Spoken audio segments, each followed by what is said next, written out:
Good morning, everybody. It is a few minutes after 11. I'd like to call to order the Will County Board Land Use and Development Committee meeting. If you will all please rise for the Pledge of Allegiance, and I will ask Member Mitchell, will you please lead us? Pledge allegiance to the flag of the United States of America and to the republic for which it stands, one nation, under God, indivisible, with liberty and justice for all. Okay, Dawn, will you please call the roll? Good morning. Denise Winfrey. Judy Ogala. Raquel Mitchell. Dawn Bullock. Herbert Brooks. All right. Sherry Newquist. Here. And Frankie Pretzel. I'm here. Thank you. We do have a quorum, so that's great news. First up on the agenda, I'd like a motion and a second for approval of the minutes. Motion Mitchell. Second Newquist. It doesn't say which minutes we're approving here. I just want to make sure we get there. The August 7th. Okay, that's from, oh yeah, sorry, public hearing, August 7th. Okay, we have a motion and a second. Roll call Denise Winfrey. Yes. Judy Ogala, Raquel Mitchell. Dawn Bullock. Yes. Herbert Brooks. Sherry Newquist. And Frankie Pretzel. Yes. Okay. We're on to public comment. I usually allow the public to speak during each case, but if we have anybody here to speak today, this would be your chance if you want to head up to the microphone.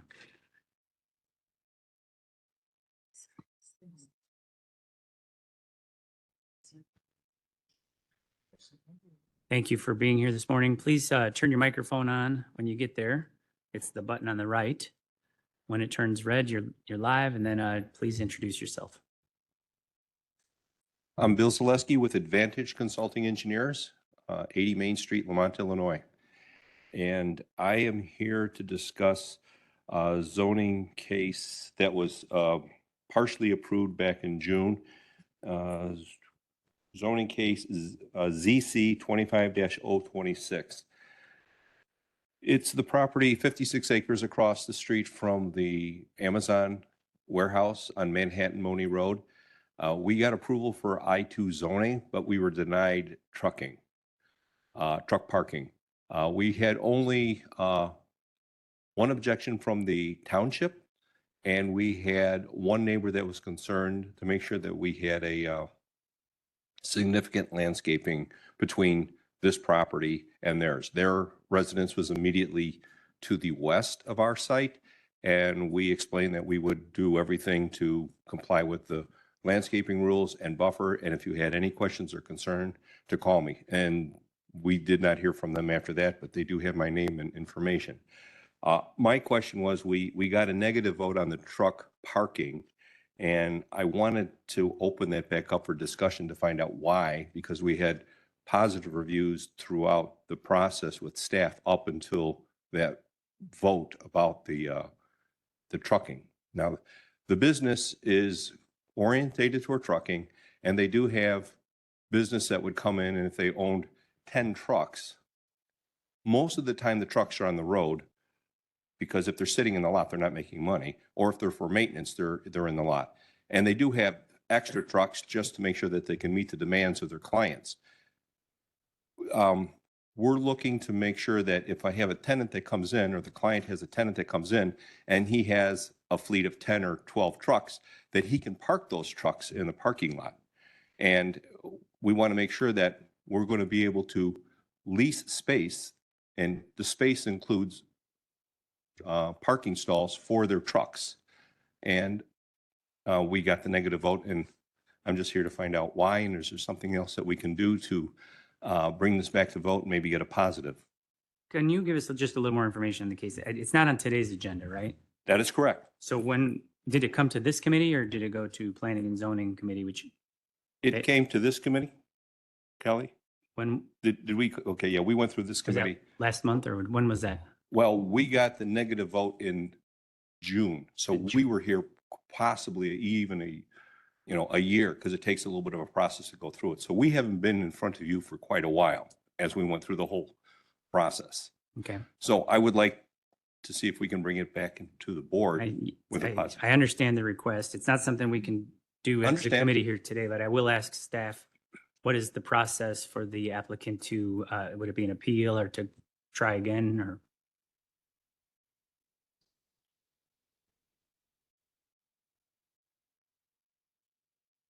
Is that, do you want to answer it, Matt? But there's a certain process that. Okay. And I think this was the starting point, because I don't know.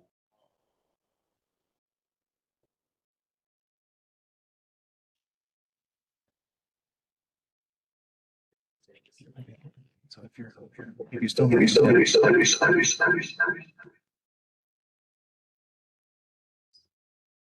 Sorry, yeah, that,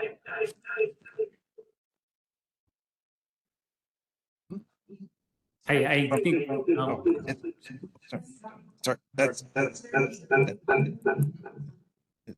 No, it's me.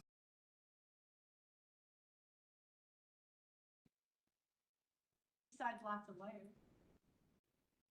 Okay, so the process does not start here to go back in front of the board for that. So as far as getting counsel, I mean, is this something that I can do?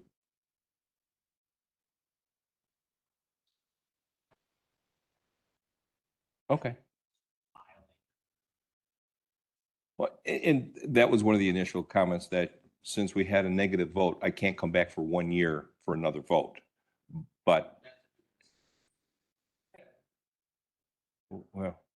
well, I was hoping that we could review the one that was already through the process with staff approval. There's a certain process to do that, is all I can tell you. Okay, and, you're going to want to go back to the land use department. okay, So, and figure out what the steps are okay, to get back onto another agenda if we're going to vote on it again. Or they may tell you can't for a year. They may tell you here's the process. I don't know what they're going to tell you, okay. but it's got to go through our All right. staff, our department. This was my first step to find out what I have to do. Yeah, and then we do have a question here from another board member. And what was the zoning case number one more time? ZC 25-026. Oh, 26. Okay. Thank you again. I'm sorry we can't be more helpful here. Oh, no, thank you. At least I got a starting point. Yeah. Thanks. Good job. Okay. Any other public comment today? Anyone else here from the public to speak? Okay, on to new business. First up on today's agenda is zoning case ZC 25016. This is a map amendment from R5 to R6, special use permit for a multi-unit building in Joliet Township. It's vacant property at the corner of Algonquin Street and Copperfield Avenue in Joliet, Illinois County Board District Number 6. Can I get a motion and a second to put this on the floor? We have a motion, Mitchell, second O'Gala. And then Margie, do you want to fill in the blanks here? Certainly. So this zoning case, ZC 25016, Marcos D. Bibian is the owner. The subject property is at the northeast corner of Algonquin Street and Copperfield in Joliet. It's currently zoned R5. It's about 15,600 square feet. It has 130 feet along Copperfield Avenue and 120 feet along Algonquin Street. The site is combined lots 146, 147, and 148 within the Belmont subdivision, which was platted back in 1917. Again, very small parcels, which is why it's combined. The city of the Joliet is located to the southwest of the property, and this applicant is seeking to develop the site with a 4-unit apartment building complex. For this to be permitted, the property needs to be rezoned to R6, as well as obtain a special use permit for the multi-unit building.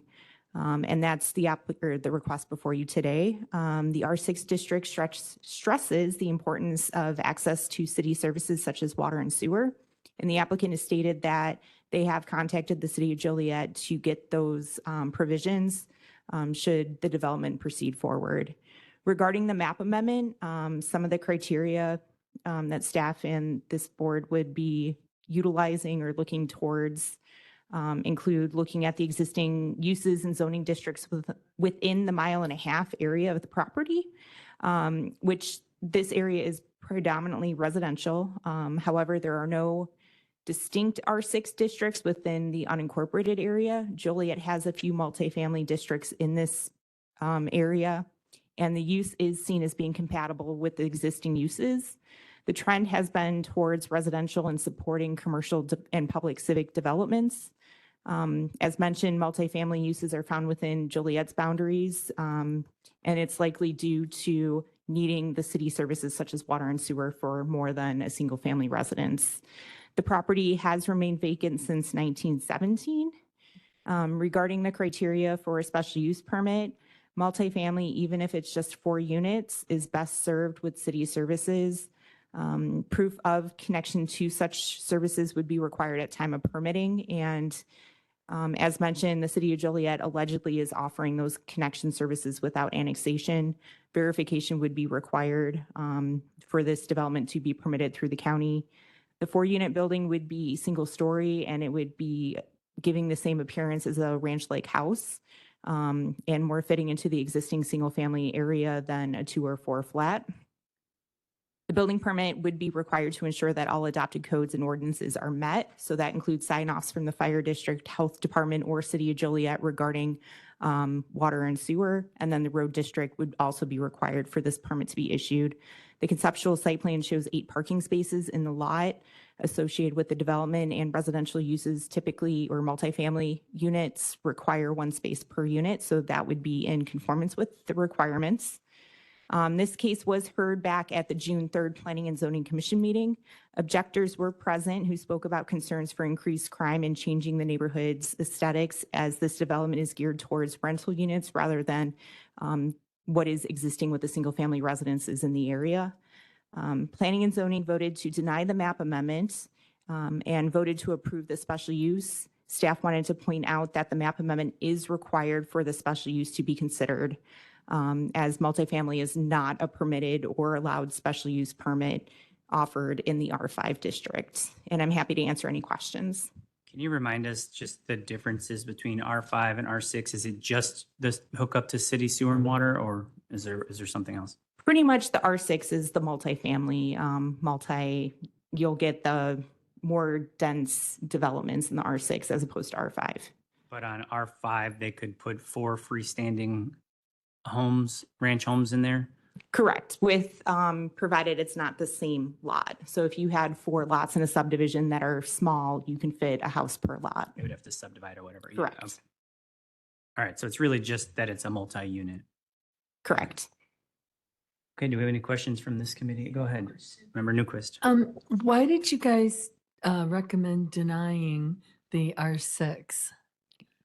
Basically, my understanding with the staff report is there is not R6 within the area. In terms of the multifamily, likely it was, over the years, this is a very old residential area within Joliet and unincorporatable county, where a lot of the multi-unit developments probably came by people just adding units without getting permits, and they just kind of acquired over the time.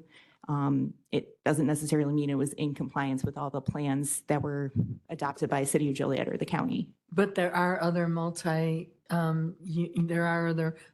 unit dwellings in the neighborhood? In Joliet. It's my understanding there probably are some single-family residences that have additional units in their house. Okay, thank you. Member Brooks, I see your lights on. Marguerite, you said that the map agreement, special use, we have to pass both of them. And the planning zoning denied the map? Is that what I heard? That is correct. So even though this is in Joliet Township, you said that the city of Joliet has agreed to provide services if this facility went forward? That was the information conveyed from the applicant. It does not seem that the City of Joliet has objected to this request, and we know from other developments that Joliet occasionally would offer connection to city services if it's in the area without annexation. It's mostly unusual. That's why, it can't be a whole lot of them, but if it's city of Joliet and you have proof that they agreed or no? I do not believe I do. But they can't get a permit without it. Without So it. If we've said yes and Joliet Then then they- says no, then it's Right. dead on arrival, so. Okay.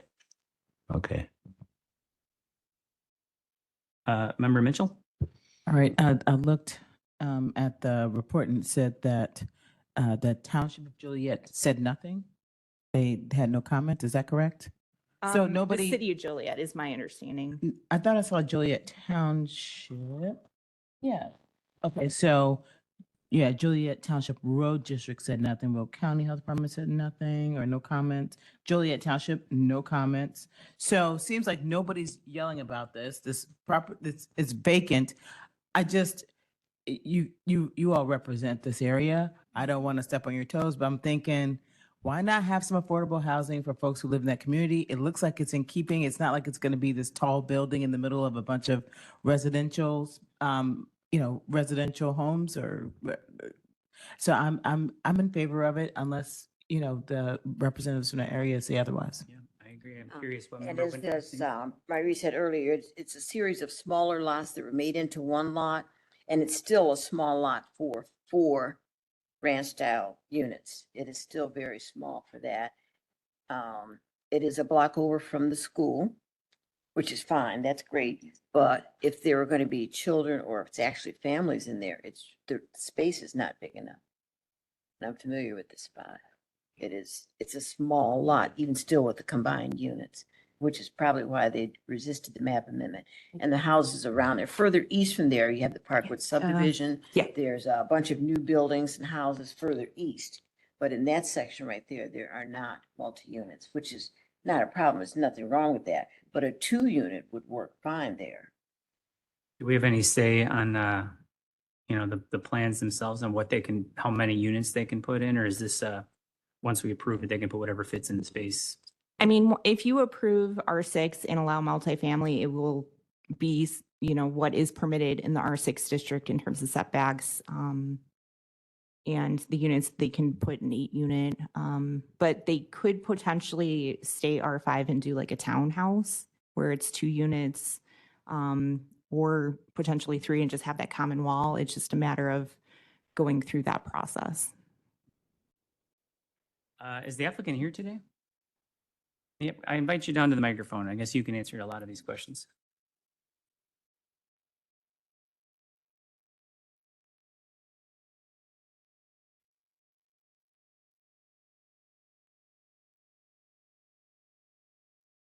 Thank you for being here today.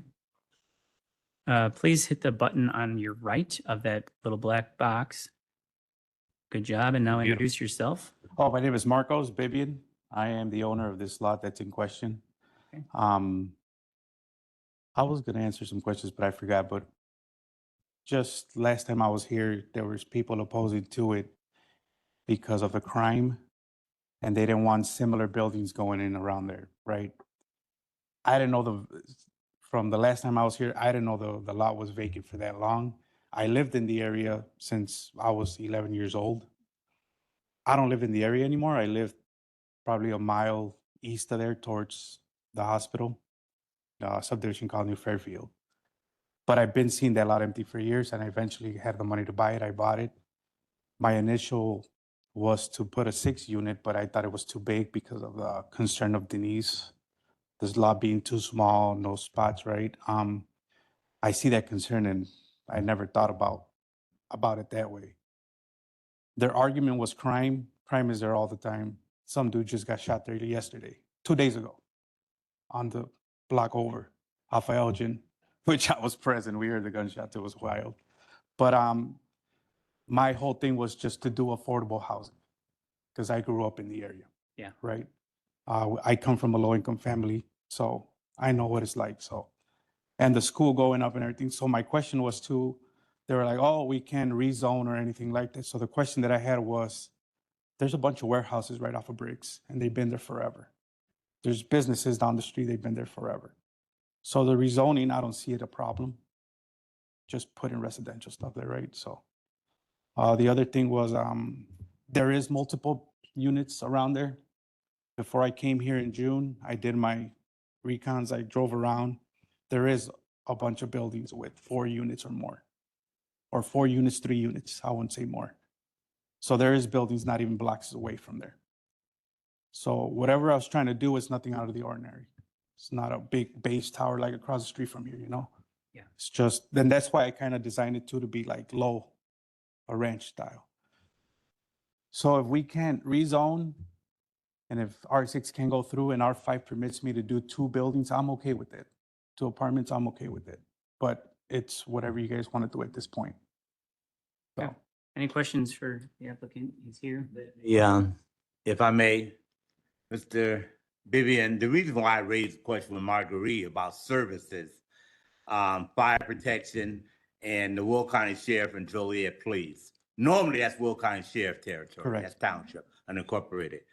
But if we pass this, am I to understand, and I know what the crime rate is in that area, that the Joliet Police, but also, or the Joliet Fire Department?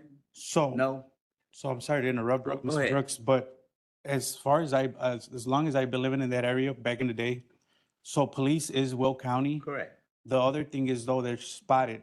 So, and when I mean spotted properties, I mean, my dad has 3 lots over there. 2 of the lots belong to the county Mhm. and 1 lot belongs to the city of Joliet. Okay. And I used to live off of Hubbard, 508 Hubbard. Mm-hmm. 508 Hubbard belonged to the city. So every single time we call 911, Joliet police would show up. Mhm. So it's divided. It's Okay. between, in the fire department is Right. East Joliet down the Right. street off of Briggs Briggs. on the south Right. side of, which I Okay. did speak to the chief there Mhm. because they required me to speak to the chief for the fire protection of the building. And I did Mhm. speak to him and he was like, don't worry, we got you. Okay. Whatever you need. I spoke to the city of Joliet. They said, yeah, we'll provide your services because we already put pipe and water through that whole subdivision up and down. Okay. So it's there. Okay. Yeah. Thank you. Any other questions from this committee? Are we saying, The applicant, are we ready to vote? Sorry. okay, bill less? Well, I don't know. I mean, that's what we're about to find out. Okay. You have some questions? Unanswered questions? I mean, so, You might just- Go ahead. maybe somebody. Okay, so you said you were willing to build less than 4 if looking at the area and the lot size and all that. So does somebody say how many can be built there? Looking at you, Marguerite. I mean, in terms of the multi-unit building, they do have lot standards like building coverage. So what they're proposing, since it is about a 15,000 square foot property, I believe the R6 district, give me a moment.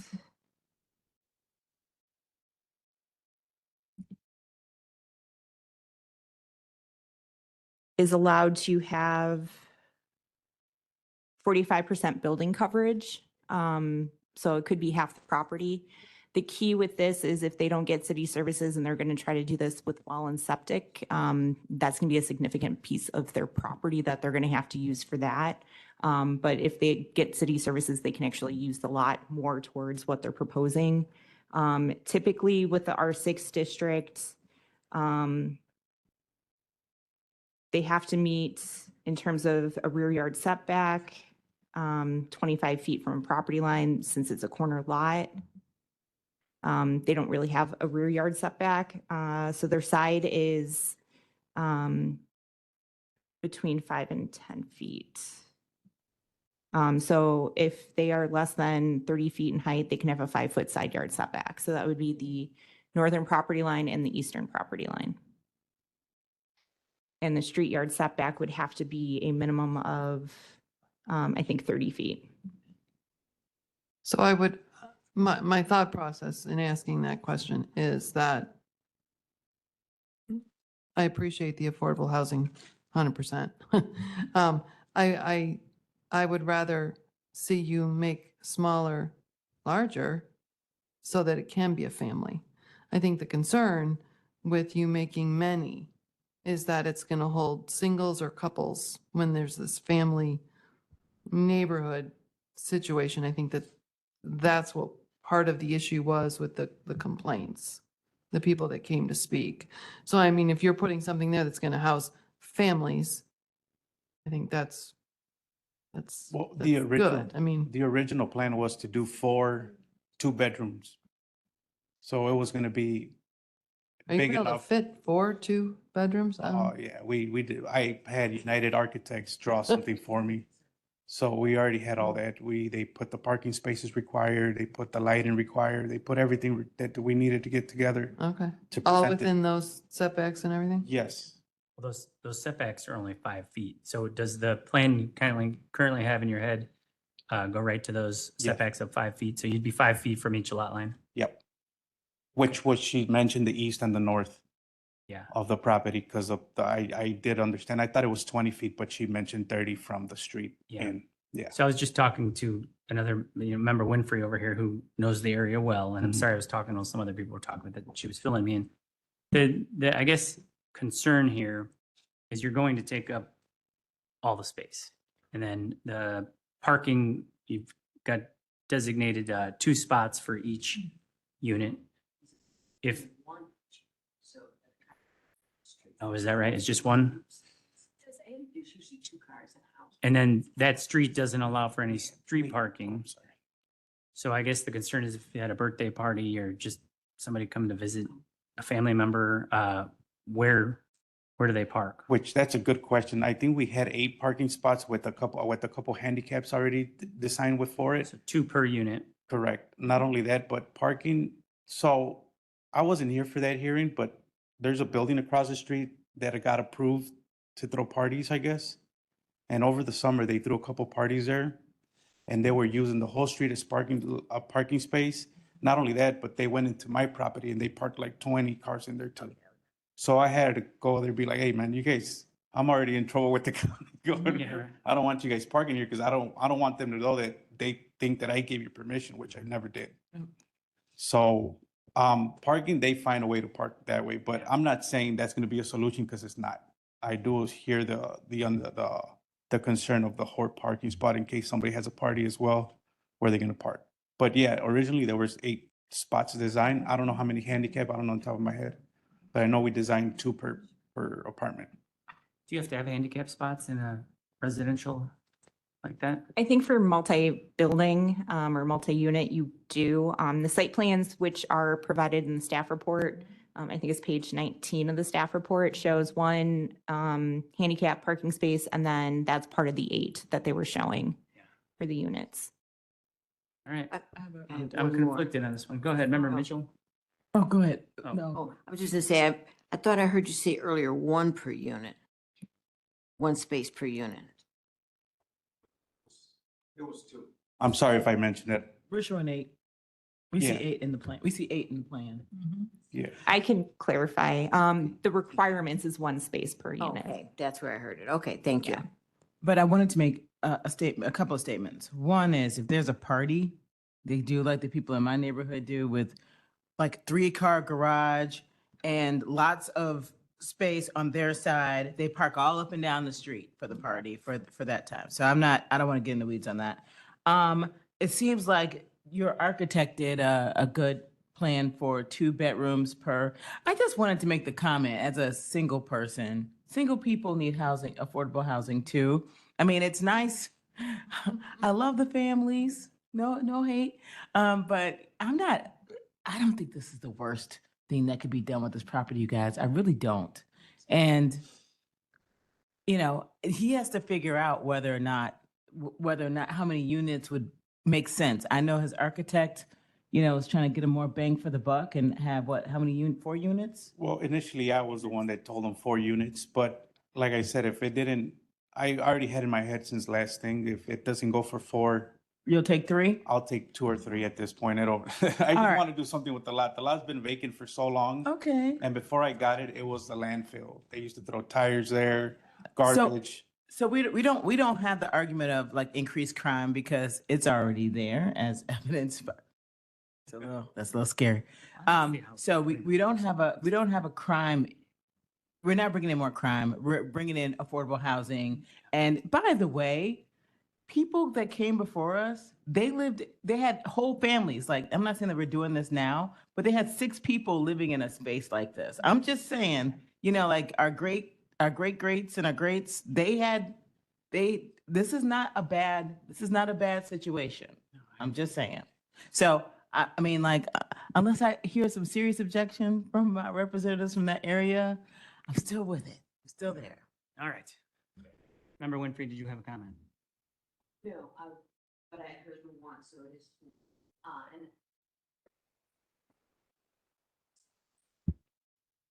My only concern was.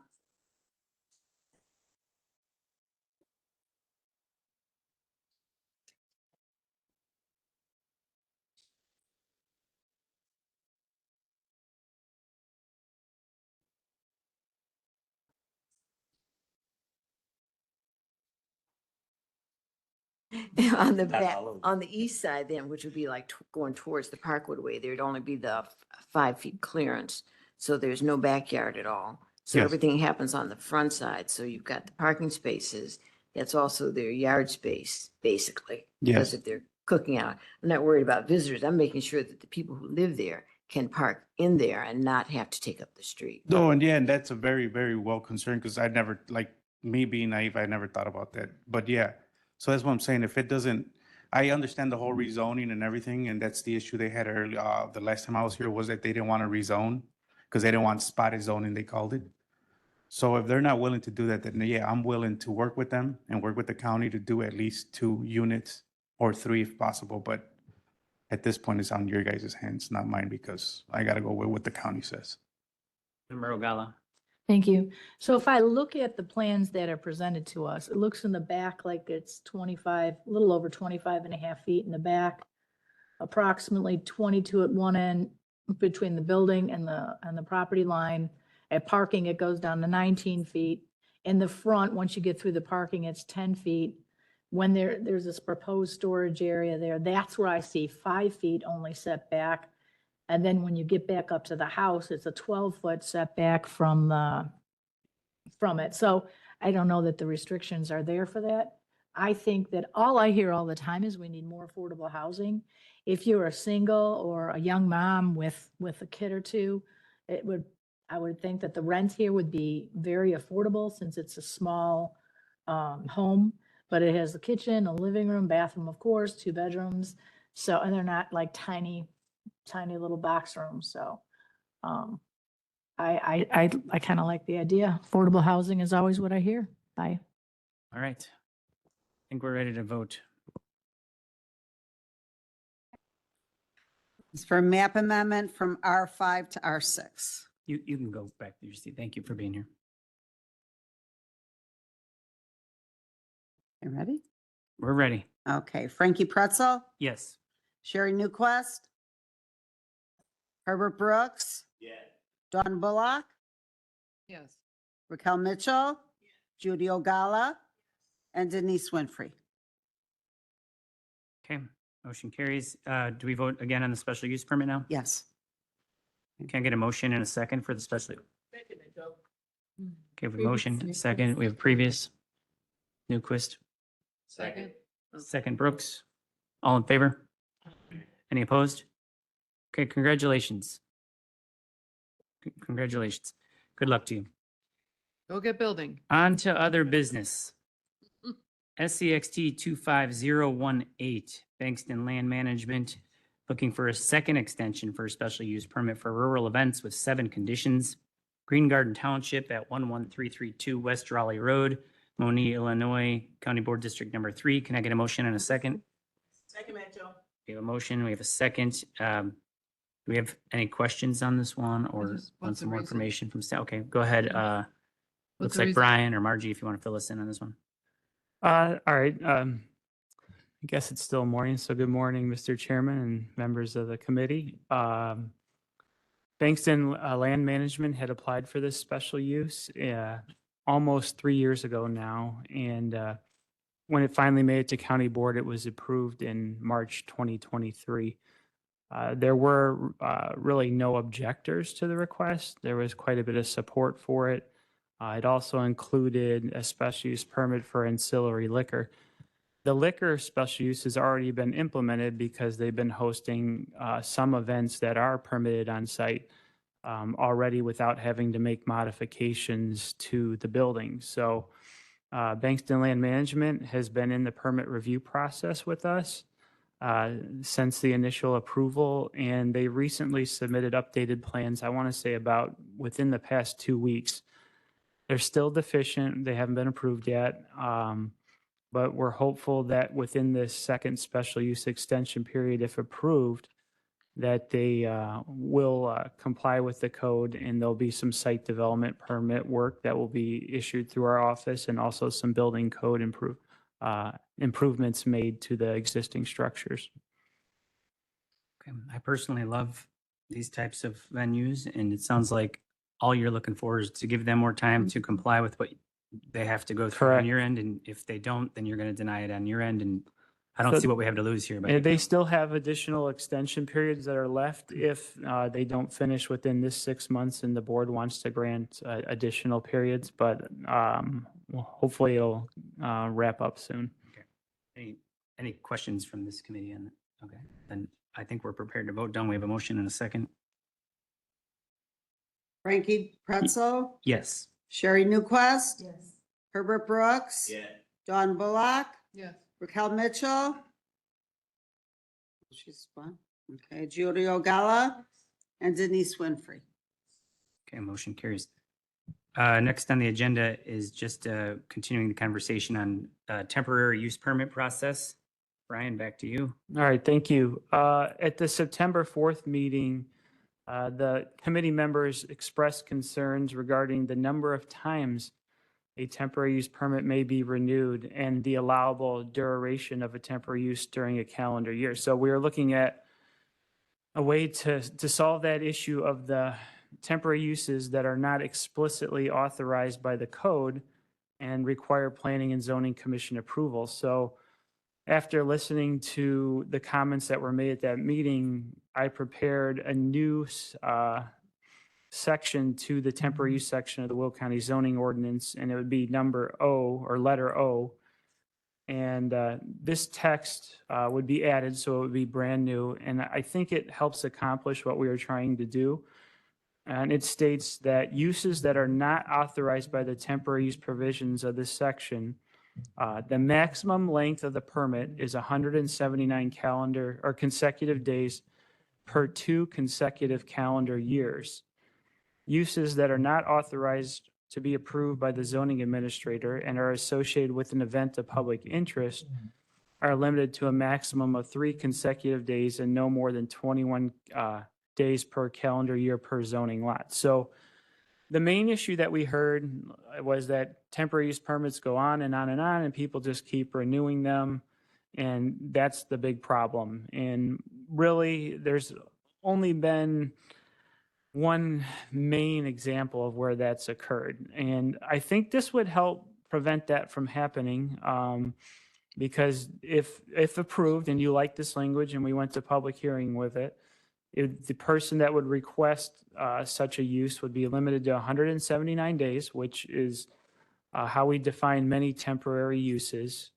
And they could only request that once in every 2 calendar year period. So it would prevent it from being stacked right on top of each other and just continue and continue. We wanted to leave the door open for other uses that are not explicitly authorized but are associated with events of public interest, so that wasn't limited to the same period, and that it would follow the existing code where those are limited to 21 days per calendar year per zoning lot. One example of that I shared at the last meeting is we do have some fall festivals that do include some activities that aren't explicitly authorized by the code, and we wouldn't want to prevent them from being able to do that every fall. So we talked about that here at that meeting, and this language here would allow that to continue if approved by the Planning and Zoning Commission. So I guess at this point, looking to see, for feedback to see if this is the language that you think will help. And if that is the case, then we'd look for a vote to approve this language and go to public hearing on it. I just had a question. Thank you, first of all, for doing this. It's really thorough. And I just had a question about making sure that I understood the 179 day over the 2 calendar years. So I'm going to use Balmoral. We'll just stick with our Balmoral example. And I get a temporary use permit in January and it goes through June, my 179 days. So now I can't apply for an extension for another year and a half, correct? That's correct. That's how that's worded, that, and once, 179 days within a 2-year period. So you Okay. would not be able to, the use would have to end. There would be no way around it. I think that makes sense because if they're going to do it for more than 6 months, it's a real business, you know, or a permanent situation that they should then have to apply for the proper zoning change. I'm not saying, you know, even if it's a great use and we all love it, it should be zoned appropriately at some point. So I think that works for me. And it allows the exemption. So the 21 calendar days per year, that's calendar year, correct? So it would let somebody do like 3 weeks, like a week in the fall, a week in the spring, you know, a week at Christmas or something like that. So basically, the way that has worked in a couple of cases with permits that we've issued, they'll have an event like Friday, Saturday, Sunday, or Thursday, Friday, Saturday. And they can only have 21 total days and no more than 3 days in a row within a calendar year. So most of the fall festivals that we have start at the end of September, and they usually wrap up at Halloween or the weekend after Halloween. And those number of days allow that to happen. And I can say that we have really never had any objections or people complaining about the fall festivals. I have to just say, not yet. They haven't been a problem. And so that seems to be working. What about like you see a lot of like mazes and, you know, or like off of New Money Road, there's, you know, the zombie paintball place that, and it's very seasonal. Does that allow for, and they're all unincorporated, you know, does that allow for that kind of thing too? I don't think we've ever permitted the zombie paintball. It's really popular. I'm not aware of that one, but Okay, well, forget I mentioned it. but if we did and they did apply, the zombie paintball would probably have to go into the one that needs PZC approval, and it still could be done, but it would be limited to 3 consecutive days, 21 total days per year. Okay, but what if it's a seasonal thing like that where it's only going to happen around Halloween? It still has to be permitted. But I mean, right, but it's only 3 days in a row? Yeah, so that's what the ordinance is limited to. It says that if it's a special event, then it's limited to, I mean, I don't know what else it's associated with. Yeah. So I'm just giving you off the cuff Right. reaction right here. Well, so what do we do for seasonal things, like where maybe it is a haunted house that is going to run for 3 weeks at Halloween, or a Christmas, you know, market that is going to run for a Haunted month or house. something like that, in consecutive days? I have to see what we have for haunted house. For haunted houses. What do we do for haunted houses? Let's see, a haunted house is listed in under events of public interest as well. And that's letter D in this section, events of public interest. The zoning administrator is authorized to approve events of public interest. So these are ones that can be approved internally, such as races for motorized vehicles, watercraft or aircraft races, haunted houses, fall festivals, gun shows, outdoor concerts, public fireworks display, and similar activities. Note, entertainment and spectator sports or sporting events are regulated under the events of, 155-840K and 155-9.120. Events of public interest are subject to additional regulations. So that's where we go into all activities and uses are limited to the dates and hours that are specified on the permit. They can be no more than 3 consecutive days and no more than 21 days per calendar lot or calendar year per zoning lot. Events of public interest are permitted in residential districts only when located on the site of a permitted non-residential use. So an example of that could be like a church. Traffic control must be arranged. Public parking for the exclusive use of the facility must be provided and stabilized on a stabilized drive to the parking area. No parking is allowed on the public road. Noise levels of events must comply with applicable noise regulations, and the site must be cleared of debris within 24 hours at the end of the event. If liquor is going to be served, then you need to get a permit for that. The zoning administrator is authorized to require proof of insurance, so we look for that on all of our public events. It is responsibility of the applicant to see that the area used for the event is maintained in good condition of public health, safety, and welfare. In addition to the conditions listed above, a temporary use permit for supervised public displays is subject to the terms and conditions of all applicable county ordinances.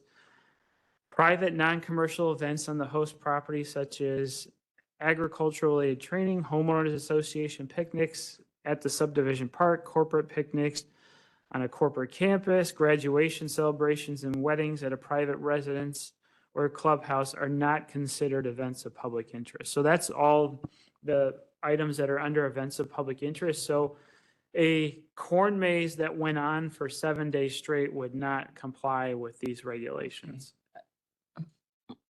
Frankie? Any more questions? Yes. Oh, go ahead. All right, so then we need to have something that complies with that.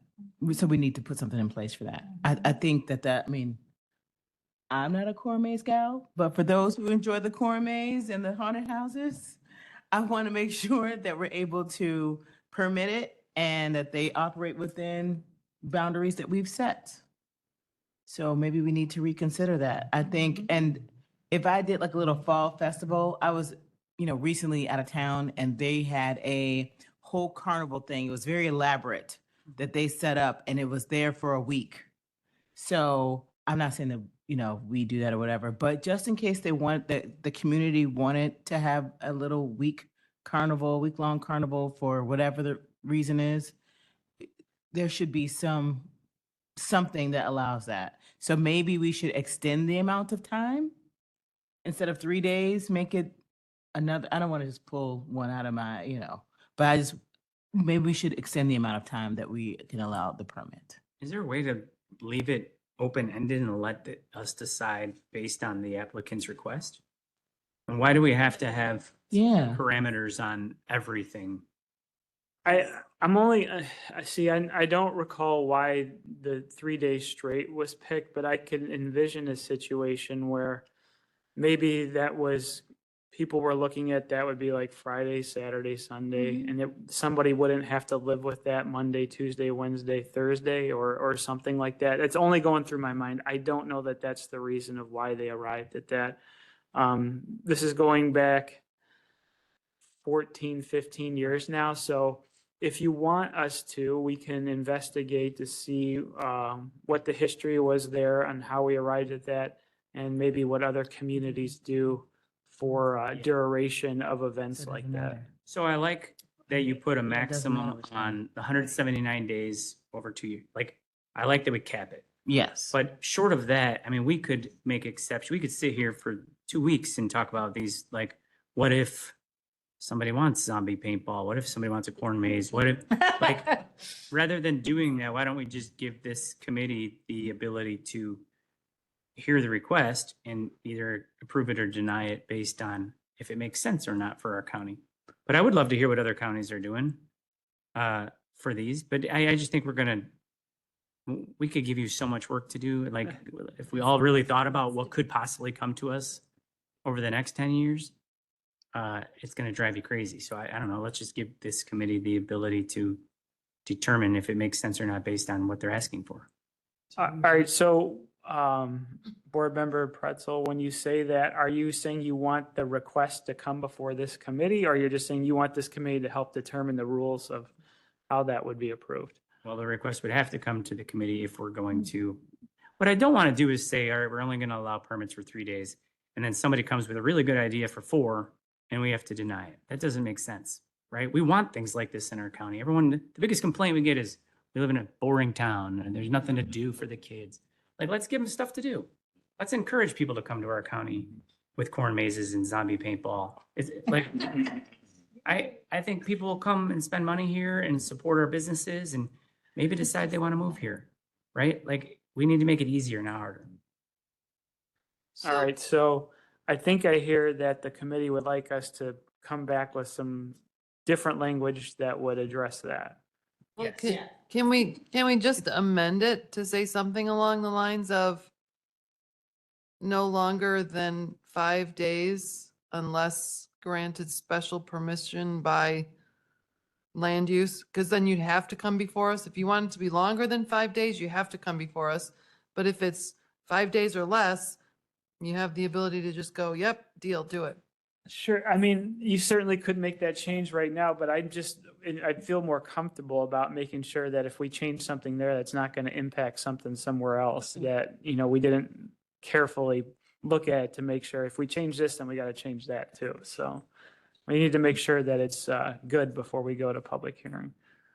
I feel like these are so few, right? This isn't happening multiple times a week, right? This is like a couple times a year we get a request for a temporary use permit. Temporary use permits, we do like 10 to 20 a year. Most of them can be approved in the office. Some of them are just approved by the Planning and Zoning Commission, so. I'd like to ask a question. So if we put something in like this that says 3 days, 179 for the 2 years and everything like that, if they wanted to get an extension for that or a variance to that, could they come to the board for that? So like, let's say, and I don't know what zombie paintball, how many days they do it. My son used to work there. He was one of the zombies. And it's not fun getting hit by paintballs. But anyway, he did work there when he was younger. And I think they only do it over the weekend, actually.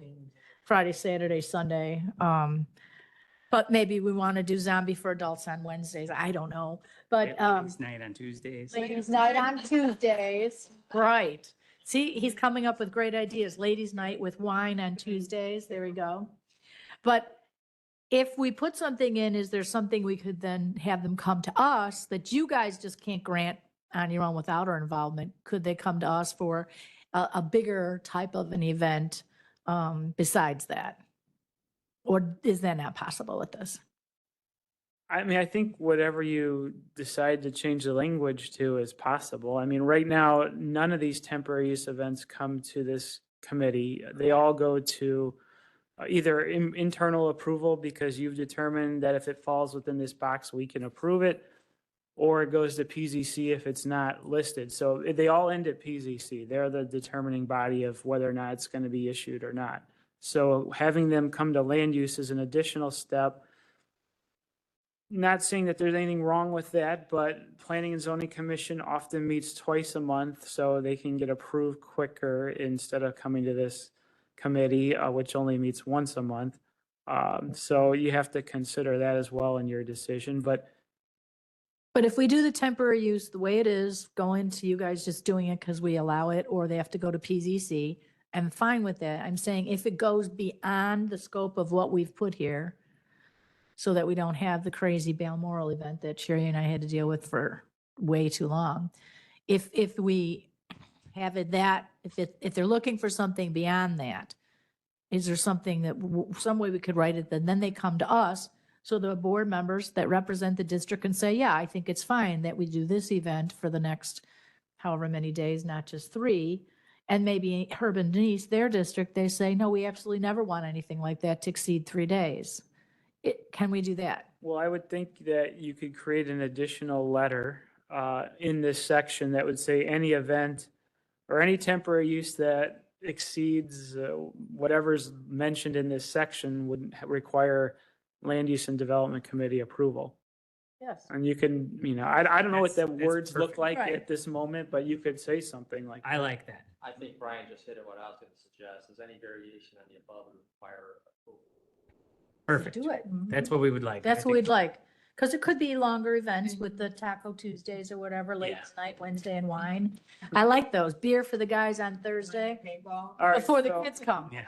So maybe for next month, I can have language that addresses that and then, because I just want to make sure it's worded correctly and it doesn't impact something somewhere else that we need to update in the code, so. See a lot of heads nodding up here, so I think you're onto something. Please move forward with that. Okay. Yeah,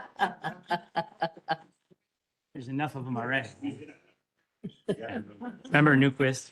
Just a quick question. The 3-day limit, that's existing now, That's right? correct. For events of public interest, that's already the rule, no more than 3 days in a row. And we have plenty of events that have followed that.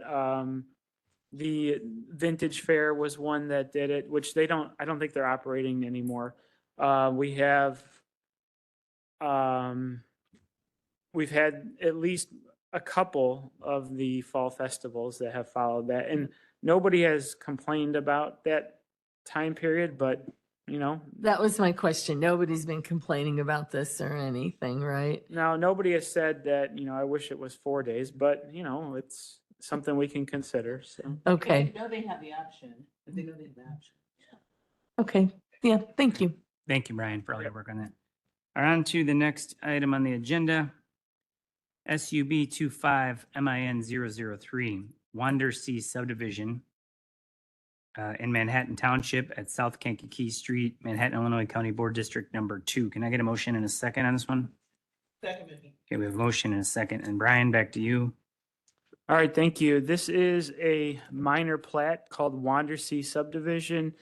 It's for a 2-lot subdivision. The applicant has been working with our office since maybe late spring, early summer to get to this point. They have now obtained all the required plat certificate signatures that are necessary for this committee to be able to approve this 2-lot subdivision. The Land Use and Development Committee is the plat committee defined by the subdivision ordinance. So minor plats only come to this hearing board for approval. And we recommend approval. It meets the engineering requirements and it's ready to be approved. Any questions on that, guys? I just need to understand, help me, Brian, with that word minor subdivision. Okay, minor subdivision defined in the subdivision ordinance says that it has to be 5 lots or less.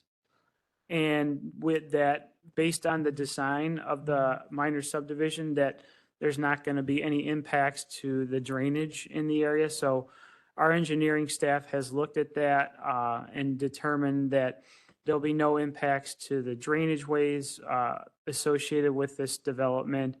And it's only 2 lots, so it fits into that box of minor subdivision. And just as a note, we really have only processed minor subdivisions in the last 15 years. There hasn't been a whole lot of large developments which go through a much more extensive hearing process and review process. But we will have one coming up here in the next month or 2, I think, so, or maybe 3 months. So you look forward to that. A full subdivision? Yeah, we have one that'll probably be about 20 to 25 lots. Where's that? Frankfurt Square. Oh, all right. Okay, Wait, are we ready to vote on this? Just a quick question. Oh, sorry. Quick question. Looking at the drawing that's included in here, there's lot 1, there's lot 2. Then there's lot 1, lot 2, and lot 3. So Those- Yeah, those lots were, they're a different minor subdivision that had been done earlier. so what exactly are we? You're approving lot 1 and 2 Uh-huh. at the top of that development. It's even more reason to approve it. It's already extended out existing. Oh, I see. So we're just making it bigger-ish.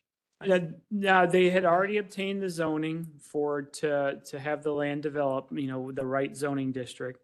And lot 1 and 2 of Wandersea is north of the 1, 2, and 3 that's below. Okay. Oh, okay. That's a separate-ish. All right, I'm there now. All right, I think you can go ahead and call the roll, or do we have previous on this? Previous, Second Newquist. second, Newquist, all in favor? Any opposed? Motion carries. On to number 4, Margie with a solar status update. I mean, in terms of the solar status update, the memo that was provided last month still stands. I think we may have gotten 1 or 2 new special use applications since then. But aside from that, it just is a rundown of how much acreage of Will County's farmland has been dedicated to solar and what statuses are with like the permits that we've actually received from the special use permits being approved and then coming into permitting. Any questions? Go ahead. So can we get a total acreage column here? I don't see that on there. On the table, Yeah. I don't see that. in terms of the sizing, Because it says the SUP and then an amount, but we don't see how much total, or it looks like there's 45 different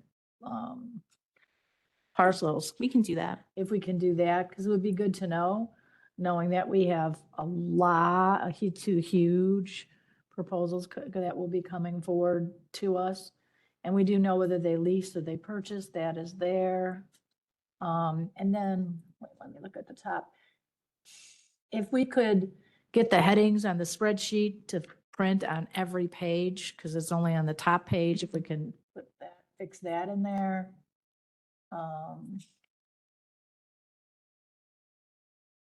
And then my only other question is, does this anywhere into here show what their status is? So some have been approved, but they are coming back for extensions because they've not got their funding or what have you. And I know there's a lot of information on here. Is there something that we could dedicate, maybe put a column in for A, B, C, D or something like that with an explanation at the bottom is A, we approved them, but they're still in the wait, we're not doing anything. B is they're in the process of this, and D would be they're finalized, or whatever would work out fine like that. So we could look at that and say, oh, well, we've got 45, but only 6 are there actually and finished now for this date, 3 and that, or something like that. So that would give us a better idea of that. I'd appreciate that. Absolutely. Okay, thank you. Any other questions? Last chance. Okay. Thank you, Margie. Now, Colin, Land Resource Management Plan update. Yes, we've got 2 updates. One, we just got the contract back from the state's attorney's office with their comments, so we're reviewing those comments. And Nicholas Hernandez has an update on the Fairmont Plan update. Thank you. Good afternoon, everyone. So yes, I've been working on the Fairmont Plan update for almost 2 years now, and I finally have finished it to where I submitted it for approval from this board. So I'm just going to give a little quick presentation on updates just in case anyone didn't get a chance to look over it or read through it, and then kind of talk about some next steps and everything.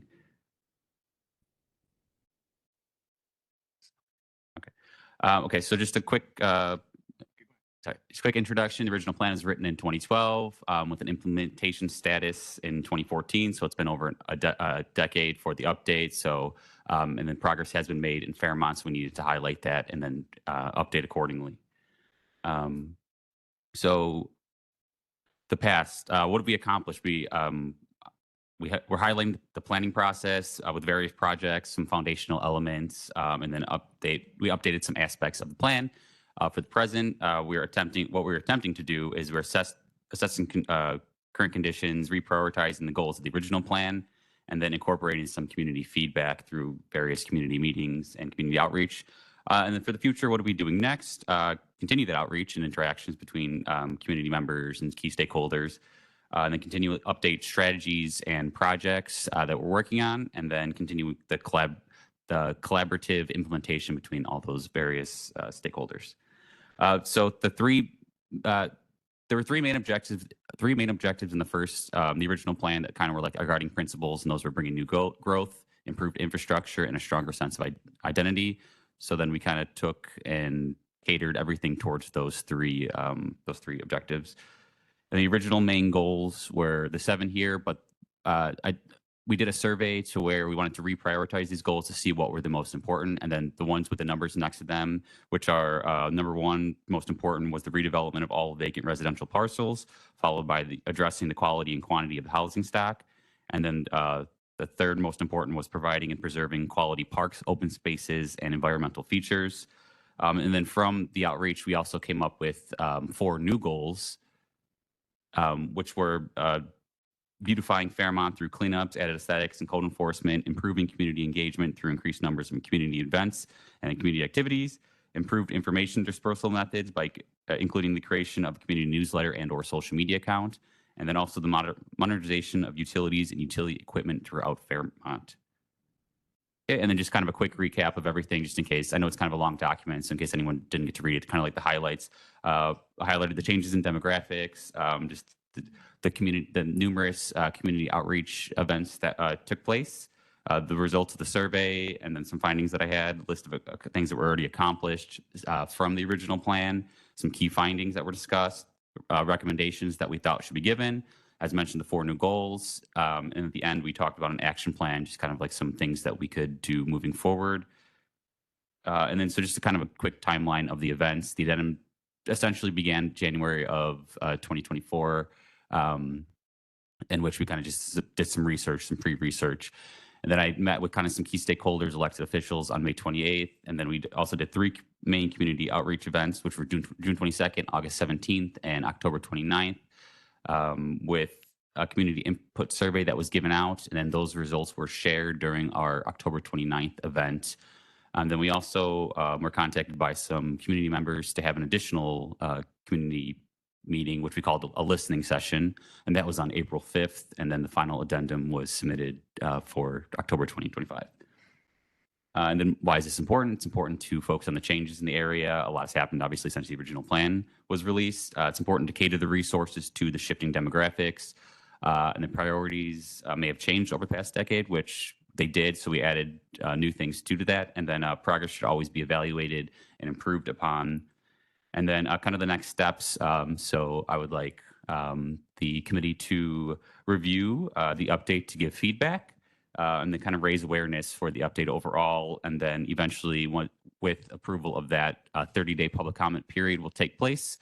And then that will go to the full county board for adoption. And then all of this is kind of share the responsibility of updating, implementing the plan between everybody, including the key stakeholders and everybody involved in the process. And yeah, and that's everything. Thank you. Any questions? Thank you for your work on that. So you're just asking us to make sure the other county board members have a chance to review this before we all make a decision on it. Okay. Yes. That's our homework. Yeah, edit. Oh, well. Yeah, we didn't get. So send it to us. All right. I will. Why don't we have it attached to our agenda? It's not on here. It's on ours, so I don't know. There's nothing. We'll make sure that it's emailed to each Yeah, and every one. that's all of we you. need. That's not- I do have a question. Yeah, go ahead.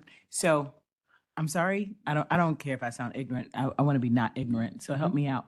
Why are we doing this solely for Fairmont? Can you explain or refresh me or? So institutional memory here that back in early 2010s, the Chicago Metropolitan Agency for Planning, otherwise known as CMAP, was offering what they call planning assistance. And we asked, okay, how do we reach out to these largely density areas that's in unincorporated areas of Will County? And so we have this one for the Fairmont neighborhood, and we also have another one for the Preston Heights area, we call Sugar Run Creek neighborhoods. And that was done a few years later. So once we're done with this plan, then Nick will then jump into the Fairmont or the Preston Heights area. But anyway, we're working on Fairmont. And so it was done specifically for us to learn how to reach out to these communities, because we're the county.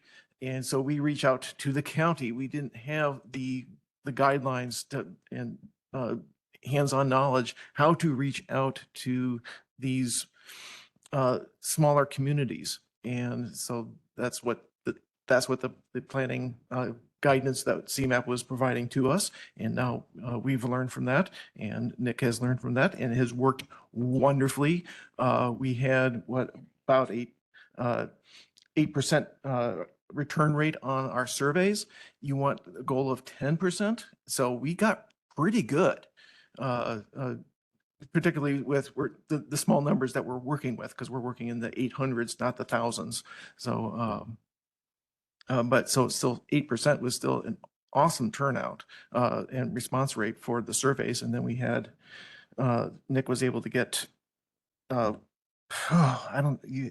500 people involved, or maybe 500 man hours involved, I should say, with the public. So, yeah, we had, Nick was able to use the information that we get garnered from the original one and was able to use it for this one. That's why we wanted to be able to focus in on a particular neighborhood that the big county plan was missing. And that's the reason why. I'll just add to that, Colin, is that both of those communities are older, as well as being smaller. Preston Heights, going back to like 1950, 51. Fairmont before that had been overlooked completely in terms of sewer upgrades, housing upgrades, any and all things that would make life better for the residents. And so they were singled out because of that. So I have a question then, Denise. So it's unincorporated, so then the sewer and water came from City of Joliet? Yes? From Preston Heights, it comes from the Southeast Sanitary District. Okay. Which we're in the process of working on right now. That's a part of our ARPA funding to work that. Fairmont also being worked on that, but Fairmont, a lot of independent wells. In the early 50s, there were still outhouses, community wells, just a number of things that just made life horrible there. Okay. Not roads, not anything.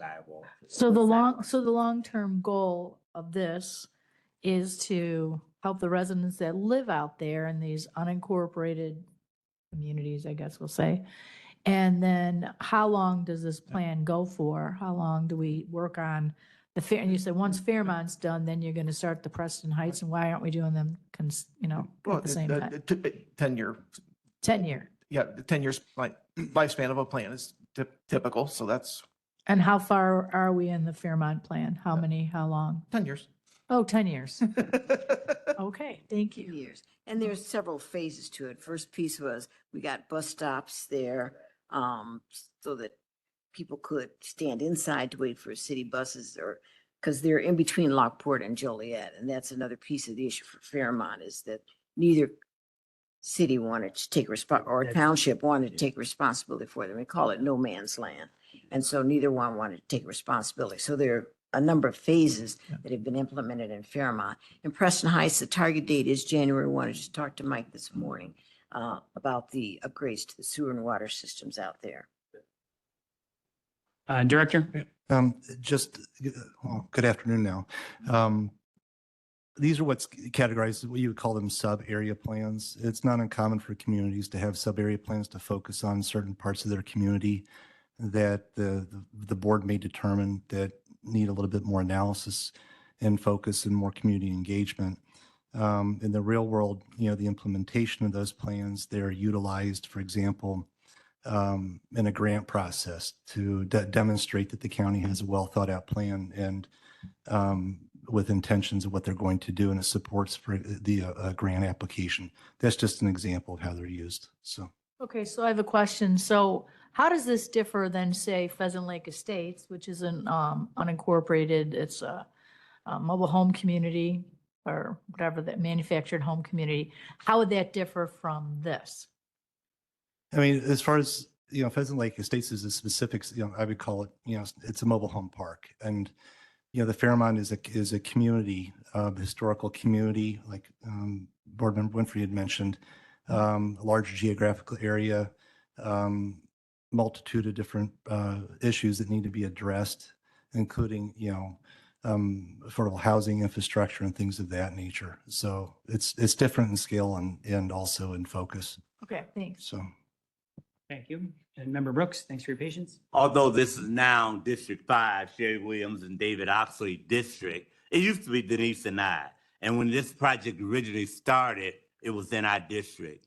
And Colin, I can't remember the gentleman's name, passed away with land use. Steve Lazaro. That's right. That's Steven. he initiated and he brought a lot of that to our attention at that time.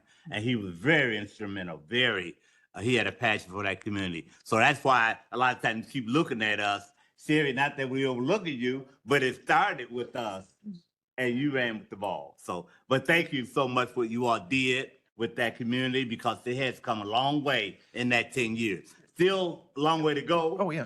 But it came a long way. Thank you. When David mentioned grant writing, one of the things was the safe routes to school that the US EPA has.